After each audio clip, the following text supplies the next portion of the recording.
প্ৰথমতে সকলোলৈকে ৰঙালী বিহুৰ শুভেচ্ছা জনাইছো।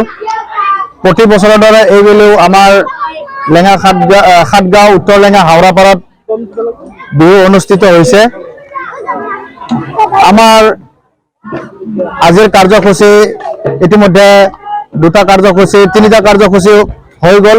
প্ৰথমতে আমাৰ স্বচ্ছ অভিযান আছিলে, দ্বিতীয় কাৰ্যসূচী আছিলে পতাকা উত্তোলন, আৰু তৃতীয় কাৰ্যসূচী আছিলে আমাৰ শ্বহীদ তৰ্পণ, আৰু চতুৰ্থ আছিলে বৃক্ষৰোপণ।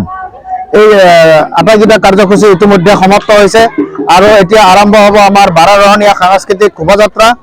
আৰু ইয়াত আমি দেখিবলৈ পাইছোঁ আমাৰ সাতগাঁও উত্তৰ লেঙা হাওৰাপাৰৰ সকলো ৰাইজ, ল'ৰা ছোৱালী সকলোৱে ওলাই আহিছে আৰু বিহু হৈছে সমন্বয়ৰ প্ৰতীক।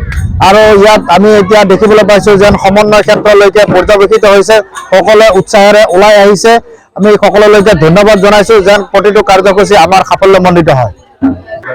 ৰিবৰিব মলয়াৰ আস্বাদনেৰে আচ্ছাদিত উত্তৰ লেঙা প্ৰাথমিক বিদ্যালয়ৰ বাকৰিত বিগত বৰ্ষৰ দৰে এইবেলিও সাতগাঁও উত্তৰ লেঙা হাওৰাপাৰ যুৱক যুৱতী সকলে মিলিজুলি আমি বাপতি সাহোন ৰঙালী বিহুটি উদযাপন কৰিবলৈ লৈছোঁ।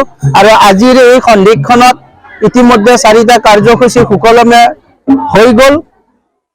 আমি দেখিবলৈ পাইছোঁ এই ৰঙালী বিহু অনুষ্ঠানৰ জৰিয়তে আজি কিছু বছৰ ধৰি আমাৰ এই সাতগাঁও উত্তৰ লেঙা হাওৰাপাৰবাসীৰ মনত একতা সম্প্ৰীতি আৰু সদ্ভাৱৰ উদয় হৈছে। আমি এই অনুষ্ঠানটোৰ জৰিয়তে আমাৰ এই গাঁওখনৰ বা এই পিছপৰা অঞ্চলটোৰ এটা শান্তিৰ পৰিৱেশ গঢ় দিয়াৰ প্ৰয়াস কৰিছোঁ আমি। আৰু আজি দিনটোৰ বাবে যিকেইটা কাৰ্যসূচী হৈছে আশা ৰাখিছোঁ আটাইখিনি কাৰ্যসূচী ভালদৰে সম্পন্ন হৈ যাব।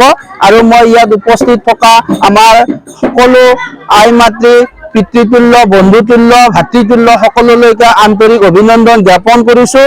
ৰঙালী বিহুৰ ওলগ যাচিছোঁ। আশা ৰাখিছোঁ এই অনুষ্ঠানটোৰ জৰিয়তে আমি দিনটোৰ সকলোখিনি কাৰ্যসূচী সুকলমে চলাই নিব পাৰিম আৰু আমি সদায় এক হৈ সমন্বিতভাৱে আমাৰ অনাগত দিনবোৰ চলাই যাব